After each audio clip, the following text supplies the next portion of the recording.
Mack Tight Radio. Yeah, you're rocking with the hottest radio station, Mack Tight Radio. Ready to Learn show. Yours truly, Mac Joker, and it's going down today. We got a special guest in the building. Go ahead and introduce yourself. Let them know who you are and where you're from and what you do. Let's get it. Mack Tight Radio, introducing your boy, JT Funk, man. We're finally here to get this interview popping, man. I'm excited, yo. You know what I'm saying? But yeah, I'm JT Funk. I'm a professional wrestler. Been traveling all over the world for about 6 years now. And you know what I mean? Perfecting my craft. It's been an amazing journey, man. I come from the inner streets of Trenton, New Jersey. So I know how it is growing up in the inner city and not having a lot of opportunities. So I had to step out away from Jersey and go to a suburban area. And here I am, man. I was able to come across opportunities. But now I find myself returning to the same city that raised me and try to uplift the youth, you know what I'm saying? Give them something, you know? No doubt. And before we get started, JT, welcome to the Ready to Learn show. And let's jump right into it. So you're a professional wrestler, correct? Yeah. Okay, JT. So how long have you been wrestling? I've been wrestling for about 6 years now. I actually broke into business in 2013. So that's actually 7 years. Okay. But I tell people 6 because I took a whole year off. So. Okay. So when you started, what did you start? Was it amateur? What's it called? Like when you first start out wrestling, is it an amateur league or is it? Well, when you say amateur and collegiate, that's like more of collegiate wrestling, more of high school wrestling style, okay. College wrestling. And a lot of the basics that I learned in professional wrestling was some of the origins from that. But I didn't participate in any sports in high school or elementary school or college. You know, wow. I jumped straight into wrestling. Wow. You know, which they're different, but a lot of the beginning stages are some of the characteristics from collegiate wrestling, if that makes sense. No doubt. If you don't mind, let's elaborate on that. So, with no high school or collegiate experience, you grinded and was able to reach the plateau of a professional wrestler. Yeah. No doubt. Can you talk about that grind? Can you talk about that grind a little bit, JT? Yeah, man. It's just like any other profession in the beginning, you know. Any hustle, you know. When I first broke into the business, you know, obviously I'm first generation, so I didn't have a father, I didn't have a grandfather or a mother or a grandmother who was able to help walk me through this process. This was all me learning and trying to grasp as much as possible. So that's why I always ask questions, you know what I'm saying? But right. Really my first two, just like a business, you know, they say the first 5 years, but I think any profession, when it involves you getting yourself out there and working for free, the first 2 years was very hard. You know, I was putting a lot of miles in my car, you know, I wasn't paid anything, and people didn't see the journey. They didn't appreciate it like I did. I'm just having fun. Right. You know, people like, well, you know, you're not getting paid anything, and they're not seeing the bigger picture, you know. And I had to tell them, like, you know, the more I'm doing this, the more people start seeing my name, the more I'll start to get paid. And that's kind of literally how it was. I started off getting $10, $20, then, you know, $30, $50, $100. Now, you know, I'm up there to where I can show up to a show. Well, I won't show up to the show if someone won't give me, you know, what I feel like I deserve, kind of thing. So it was a long, hard fought journey in the beginning, but once you get it, you get it. You know, no doubt, man. And that's amazing, man. The grind. What was the competition like along the grind, and you know, grinding to that to that professional level? It's a lot of cats I see along the way. Is the competition? Can you speak on the competition a little bit? I mean, you have a lot of guys that are potentially more talented than you, less talented than you, more bigger than you, more experienced than you, less experienced than you, and accomplishing more than you. You know, so it's definitely competition out there. Right. But I think when I look at the rap game and I look at the stuff that's doing in the music industry, a lot of that is similar to wrestling. You know, because we still entertainment as well. Okay. So you know, you have people, you know, who say they're in your corner, not really in your corner. And, you know, it's a lot of backstabbing. You know, people do whatever they got to do to get to the top. It may be some things I agree with, maybe some things that I don't agree with. But just like any other industry, man, people are cold and they'll do whatever they can do to get to the top. You know what I'm saying? And that's just Right. not who I am. You know, Right. I believe I'm a talented individual. If I deserve something, I'm gonna get it. You know what I mean? I'm not doing anything out of my comfort zone. I'm not selling my soul to get up to the top. You know what I mean? If it's meant for me, I'll have it. You know? Man, that's a good mindset to have. A lot of people don't have that mindset, JT. You feel me? And you being comfortable with the skin you're in. That's where it starts out. You know, that's Yeah. what it starts with. So Yeah. salute to you on that. Let's talk Kingmaker. Kingmaker. First, congrats. Thank you, brother. Let's talk about the movie. Tell us about the movie. How'd that come about? Oh man, it's crazy because everything always come around full circle within the wrestling business. A lot of the opportunities I got was directly through wrestling. You know what I'm saying? Whether somebody seen me and was impressed that I'm a professional wrestler, or if I met them through wrestling per se, everything comes through full circle, and that's the benefit of being, on this platform and doing what I do, because you don't meet professional wrestlers every day. You know what I mean? Especially Right. black professional wrestlers. So it's already, you know what I mean? I'm already in a genre of my own. But the opportunity came from a brother that I met through the wrestling business. He's a manager. His name is George Burkett. And he came to me about a year ago. And he was like, I got a film that I'm currently working on, and I want you to be the lead star. And I'm like, man, I appreciate the opportunity, but I never did acting before, man. You want me to be the lead star? The Wow. lead star? Right. So it was, I felt as though it was going to be a lot of pressure, and I was unsure if I could handle that, Right. But he assured me, he said, man, I believe in you, brother. I've been watching you for years. I know you can do it, kind of thing. And, it's just one of those things. This was the initial conversation. Then maybe about 6 months later, he came to me again and was like, hey, look, remember that movie I was telling you about? This is what we got going on. I want to schedule a Zoom meeting to meet it, so that all the cast can meet everybody, kind of thing. That's when it was like, oh, wow, this dude's serious. You know what I mean? And I knew he was serious, but it's kind of one of those things that when people say they got opportunities for you, it's kind of like one ear and out the other, because you like, you know what I mean? Right. Because I'm in the entertainment business of shabbiness, when people tell you anything, you know what I mean? And then, Exactly. But yeah, the dude, he was very serious, and we did the Zoom meeting, and then it became more clear that this is what he wanted, and then we've been doing Zoom meetings for about 4 or 5 months or so, and then we had a date to start filming, man. And obviously the first day of filming, I was nervous as hell. I didn't know what the hell I was doing, but the more and more I got comfortable with this character and filming, man, it became natural. It kind of goes back to, if I'm playing this character, what would this character do? How would this character make those facial expressions? How would I feel if somebody said this to me? How would I look if somebody said something to me out of pocket or disrespectful? What would I do? Kind of thing, and that's kind of how I was able to tap. And then, more importantly, the character, his age, he's 19 years of age. I'm 27. So I had a lot of similarities with this character, being naive, hanging around with the wrong crowd. So it was a lot of similarities with me as a person, in this character. So yeah, man, I got the opportunity through wrestling, and yeah, man, here we are. The movie premiere was last Saturday, man. It was fantastic, man. Yeah, no doubt.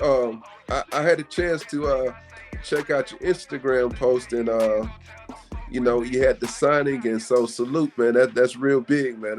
Keep up the good work. Keep up the good work, and that's remarkable. And to say that you landed that job with no, correct me if I'm wrong, with no acting experience, correct? Correct. No doubt, man. That's what's up, man. That's what's up, man. Keep doing the damn thing. Keep doing the damn thing. I want to talk about a cause that you have, because you're big on giving back, and I wanted to talk about your inaugural back to school rapping. Can you tell us how did that come about, and why you so big on giving back?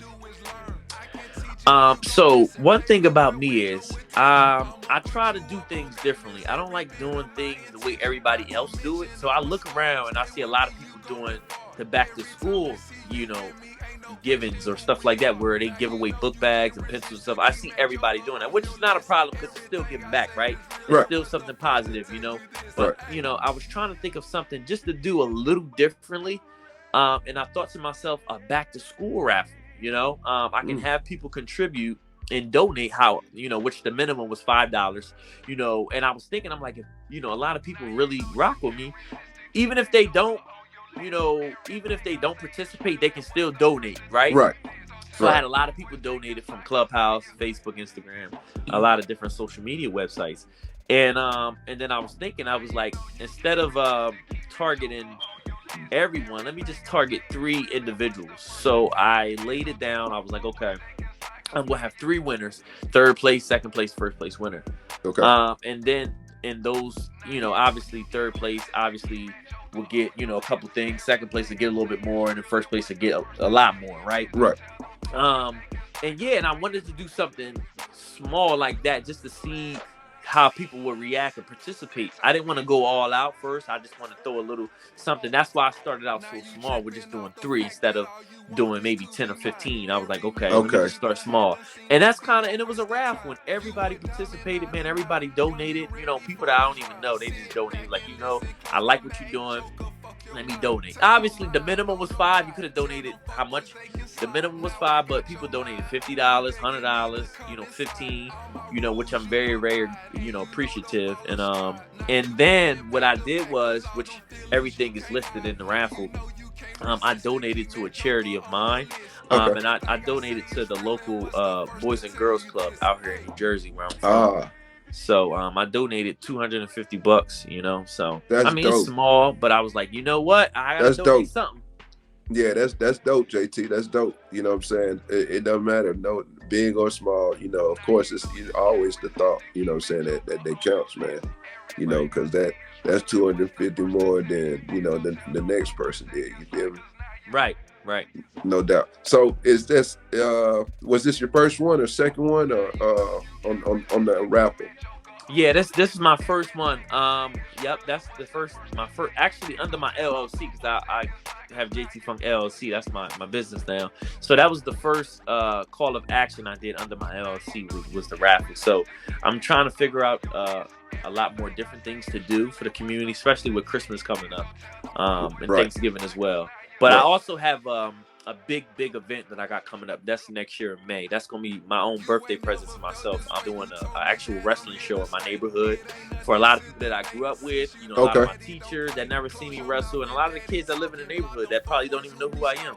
Right. Kind of like giving back to the community. So that's a real big deal to me. I'm working with a lot of community organizations, and we're going to get this thing off the ground and get it popping. So that's next year, but that's what I got going on, man. No doubt. And I was just gonna say real quick, man, in any shape or form that we could be a part of that to help support that, man, just let me know, man. Okay. For that, I definitely feel you, and that's a good cause. So we're definitely about good causes and things like that. So just let me know, man. Real quick, I want to talk about the training one puts in to be a professional wrestler. Obviously, you just can't jump off the couch and say they want to be a professional wrestler. I hope it's not that easy, you know what I'm saying? But could you just touch on, I guess, some of the training that's behind the scenes, or one that you put in, or speak to the diet maybe when you're in training mode or preparing for a match? Yeah. Well, first things first. The training is not easy as people think, man. Although it's scripted, man, it's very intense training, because you're teaching yourself to do unnatural things. For one, your equilibrium is off because you have to do continuous rolls. You have to learn everything: rolls, drop downs, back bumps, face bumps, flip bumps. So it's basically throwing yourself on the ground, whereas naturally in a real fight, you wouldn't throw yourself on the ground. You're preventing yourself from hitting the ground. So it's just a lot of things that, but you have to learn how to take bumps when you get body slammed. You have to know how to land correctly, So it's a lot of unnatural things. Common sense would tell you, no, I'm not trying to throw myself on the ground. I'm trying to prevent myself from falling. Or if somebody got you in the air, you put your hand down and stop yourself from falling. But in to pro brace wrestling, yourself, you can't do that. You have to actually go down on your back. It's just a lot of unnatural things that it took me a long time to get accustomed to, because it's not natural to allow yourself to fall and not block or try to stop yourself from falling. But you can injure yourself if you put your hand down and stop yourself. You break an elbow. It's a lot of things that go into it. So it's a lot of footwork that's involved. I don't know if you're into boxing, but a lot of stuff with the boxers and football players do. It's a lot of their footwork, and in wrestling, footwork is very, very crucial as well. Good eye-hand coordination too. Oh yeah, absolutely. And it's a lot of thinking on your feet, And I think the biggest thing that really made me respect my sport even more was that we had a couple football players that did college level football, had trials for NFL, and they could not hang in training for wrestling, man. I couldn't believe. I'm like, wow, this training is another level, Right. And all I say is that, all the stuff that people say about professional wrestling is fake, is this, is that. Come train with us for a day. I guarantee you'll respect what we do moving forward. But yeah, man, majority of my workouts in wrestling is more cardio, because no matter how strong you are, you have to be able to be in that ring for 10 minutes. And 7 minutes is it sounds like it goes by fast, but a 7-minute match, man, feels like eternity sometimes, but a lot of the practicing breathing techniques, and it's a whole lot that goes into professional wrestling, man. And it's fun once you start perfecting it, man. And it's entertainment. It's a spectrum, Specifically starting with a training school, just like any other profession, man. You have to learn the skill set to whatever profession that it is. A lot of people in sports, they start from little league and they work their way up, kind of thing. But professional wrestling, you start at a wrestling school, if that makes sense. But the training is very, very intense. It's doing things that's unnatural, obviously in a fighting purposes, or if somebody's trying to harm you, you would prevent yourself from falling, right? Whereas in pro wrestling training, you teaching yourself to throw your body to the ground, you know what I'm saying, just and rolling constantly, and it throws your equilibrium off, but all these steps, it's getting you acclimated with wrestling, and it becomes natural. It becomes second nature. You don't have to think about this stuff, but a lot of the training is just unnatural, because like I said, if somebody's picking you up, you're going to try to prevent them from slamming you. But in professional wrestling, you kind of like take the slam, but so like I said, man, it's very intense, man. I can recall, maybe my 4 or 5 months in training, we had a couple guys that came out and tried out that had some college level experience in football. They had a tryout in NFL. And man, the trainer ran them. They could not hang, man. They couldn't hang. They thought they could do it. They're like, oh yeah, I can do this easy. Right. Man, that's the first time I looked at this training. I was like, wow, it does take some type of special training and a lot of courage and a lot of sacrifice to train as a professional wrestler. It's not easy. You can't just come in here and just think you're going to just outwork everybody just because you did college football or college basketball, any other sport. No disrespect to whatever they do, but it's a whole nother animal, professional wrestling, man. So, but a lot of my workouts consist of mostly cardio, man. I'm not the strongest, but I outwork you. You're not going to outwork me in terms of cardio, And I think if your cardio is good in professional wrestling, man, you'll be good, And I didn't start off like that, man. My cardio was really bad, but but that comes in with practicing different breathing techniques. That really helps. A lot of boxers use it specifically. Track and field, a lot of other sports use this technique of breathing, inhaling, exhaling at the right time. And yeah, that definitely helped me. So it's a skill set all the way around, no matter how you look at professional. No doubt. Can you speak to the diet? What's your diet like? Are we cutting out cheeseburgers? Oh Can we? yeah, definitely. I haven't ate red meat in probably about 6 months now. I don't do red meat. Okay. So I'm actually in the process. I'm about to start a new diet because the diet that I have now is keeping me ripped, and it's like I'm maintaining my weight, which is still hard to lose weight, gain weight, maintain weight, right? And I'm kind of like in that stage of maintaining my weight, but I'm What's not eating enough. I'm not. what's your weight class? What's your weight class? Professional wrestling isn't a weight class. You wrestle guys bigger than you, same size, smaller Okay. than you, kind of thing. Because it's scripted, you know. But we're still athletes. Because I see some guys that even smoke cigarettes that can still go, and I'm like, wow, that's impressive. You know Right. what I mean? If I smoke cigarettes, my cardio wouldn't be as good as yours. But you know, to each his own. I wouldn't recommend people to smoke cigarettes if they train or if they're professional wrestling. But to each his own. You know, you Right. got to do what works for you. Right. But so my diet is just it's I don't even have a set diet, but I guess to tie in everything, I'm just real cautious of the things that I do. You know what I mean? Which, like, I don't eat a lot of sugar, I don't eat a lot of salt, I don't eat a lot of I don't eat pork at all, obviously.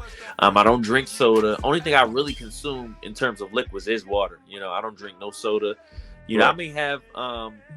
I may have some alcohol every now and again, but that's maybe once or twice a month.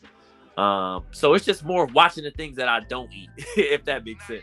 Right. You know, because I'm still young. Like when I travel to different places I've never been to before, I don't like to minimize myself and say, "Damn, man, I'm on a diet." I just try it. Like I never had it before. Let me just try it. You know. So. Nah, no doubt, no doubt. What's in the future for JT? So I'm 27 years old right now. So technically, in the world of professional wrestling, I didn't even hit my prime yet. Prime in professional wrestling is like, early 30s, mid 30s. Okay. So I still got some time. I ain't signed yet. I'm still unsigned. I'm independent. So I still got a chance to be seen by WWE, AEW. But here's the thing, though. It's cool to be offered a contract by these companies, right? Right. But I'm trying to build my brand up now, so that way when they do come to me, I can have how can I say it? I can have some leverage. Yes, leverage. Correct. You know Right. what I'm saying? Because I own my name, JT Funk. I trademarked that name, so I own it. And I'm just trying to build my brand up. That's why I'm doing movies. So I still want to do the movie stuff as well. And I got my hands in everything, man. No so doubt. I'm gonna do the movies thing. I'm gonna do professional wrestling still. I want to do a lot of philanthropy work, giving back to my community. I just want to do the things that make me happy. But in the midst of doing things that make me happy, I want to help other people out in the meantime. So, No doubt, no doubt. Can you speak on the independent scene as a professional wrestler? What's it like being an independent professional wrestler? I mean, is the market big? Is it competitive? Just speak to the day-to-day grind as a professional wrestler, but most importantly, independently. Well, I have a lot. Well, for me, my first couple years in, I wrestle specifically locally, which most people consider home territory, right? Anything that's like an hour, 2 hours away is basically you still home, right? And that's what I did. I did that for a while. I became, one of the big dogs at one of my home promotions. Then I started thinking, I'm like, a lot of stuff happening, promotion shut down, and a lot of local guys getting caught up in politics, and it's just like so much BS. And then once I got an opportunity to travel outside my home state and wrestle other places, then I realized, like, wow, like these people love me here. They paid me really well. Right. Like I maybe need to start looking out some elsewhere, outside of home. Right. And once I, started traveling outside of home, 2-3 hours away, 4 hours away, and different places of the world, man. Right. That's when I was like, wow, like, yeah, this is fun. This is what I like to hear, So I would say once you're able to get away from your home territory and start traveling elsewhere and start getting your name out there, I think that's when your name value goes up. And then when you do come back home, your value is up a lot more, and your stocks is up, So a lot of guys that I know, they just stay local, man, and they don't go anywhere. And then they like, man, I don't want to be here, and it's all politics. And I'm like, bruh, whatever politics you got going on locally or home, travel somewhere else, man. It's Right. beautiful out here, you know. So Move I would just around a say, little bit. yeah, I would say, you know, wrestling can be fun, man, if you're traveling elsewhere and going places you've never been before. And that's really my niche, man. You know, I don't mind showing up to a place I've never been before. Nobody know who JT Funk is, but the minute I'm done wrestling, everybody in that building gonna know who JT Funk is. That's right. That's So, right. but yeah, it's a steady grind, man. On it, it's a steady grind. It's just like the rap scene, you know, just trying to get signed, trying to get picked up, and you know, trying to get yourself out there, you know. Exactly. So, Exactly. And you know, like I said, most importantly, you got to move around. You know, just can't stay in one spot. You got to move around, get your name out there, and you know, build a buzz and get that leverage, like we yep, said. yep. You know, once you get that leverage, you bringing something to the table. Yeah, and I think that's where, for me, I think that's where Clubhouse really played a huge, you know, it played a huge part of me, right? Because Speak on it. Speak on it. yeah, because you know, I started to think, man, damn, like how can I reach people outside of wrestling who don't really follow wrestling? You know, how can I get people, you know, who would support their brother but don't know I'm here, don't know I'm a Right. professional wrestler. You know, and I've been dealing with this for probably about 2 years before I found Clubhouse. And then when I found Clubhouse, I'm like, wow, like this is fantastic, man. All these beautiful black people that love supporting their brothers, you know, and you know, it was the best thing for me, man. Like my career has even taken off with this Clubhouse app, man. Seriously. Yeah. And I was gonna say, you opened up the next door.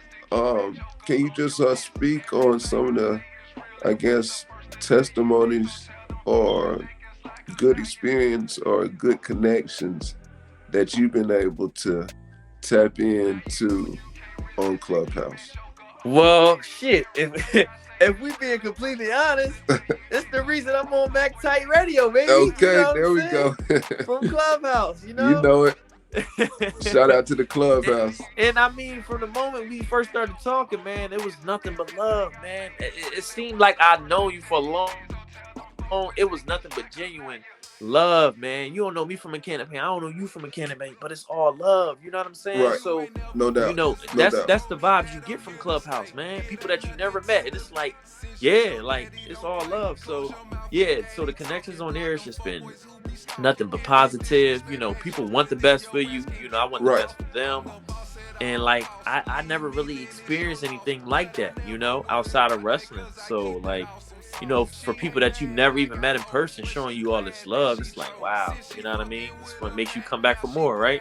No doubt. No doubt. You know, like I said, I was speaking with another guest. I love the fact that you can just surround yourself with like-minded individuals, and you can pretty much do so by whatever room you choose to go in. Right. So, you know, it's what you make of it. You know, the connections are there, but it's up to the individual, you know, to connect those dots. Absolutely. You know what I'm saying? Absolutely.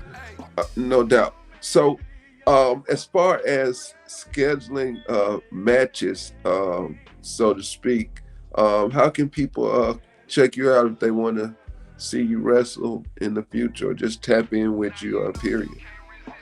Well, my schedule has with the COVID and stuff, like especially at my, you know, where I stay at, you know what I mean, my hometown, they got different rules and regulations. So my wrestling schedule has been like inconsistent, you know, like I may wrestle 1 month a couple times, then wrestle 1 month one time. So it's just with so much stuff changing with these vaccinations, certain states want you to be vaccinated, which I'm against it. So it's just Right. a lot of rules and regulations right now that I'm not really feeling. And I don't need wrestling. I would like to wrestle, but now I'm in the mindset of being an entrepreneur and running my own business, you know, whereas I can minimize put my body on the line every night, you know. So when things open back up, I can be able to open up my schedule and Right. have people follow me, you know what I mean? But Right. everything is just is not as open as much right now. So No doubt. you know. Yeah, and you know, how has COVID and impacted your profession or your grind? Has it had a major impact um, on your grind, your profession? I Your mean, from the performance side of it, yes. But Okay, everything else, with me even start my LLC and like selling all these different products, no, my business has. I've made more money during COVID than I ever did wrestling.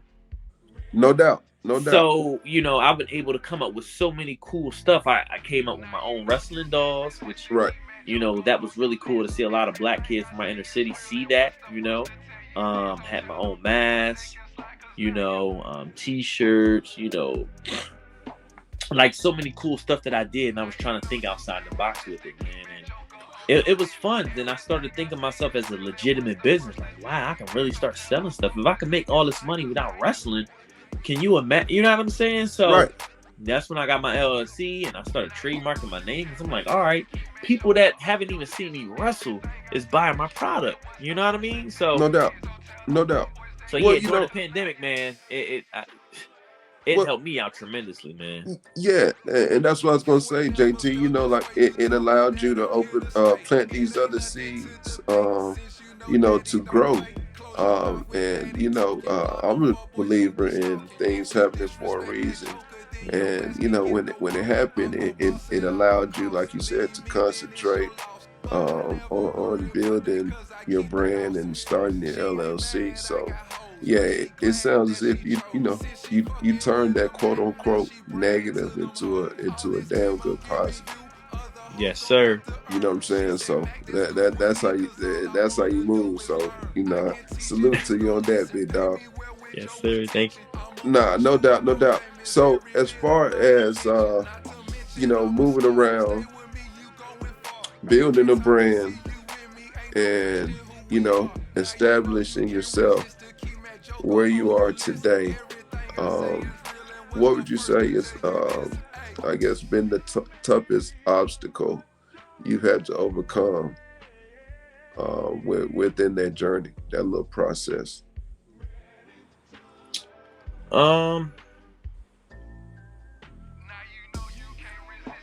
I think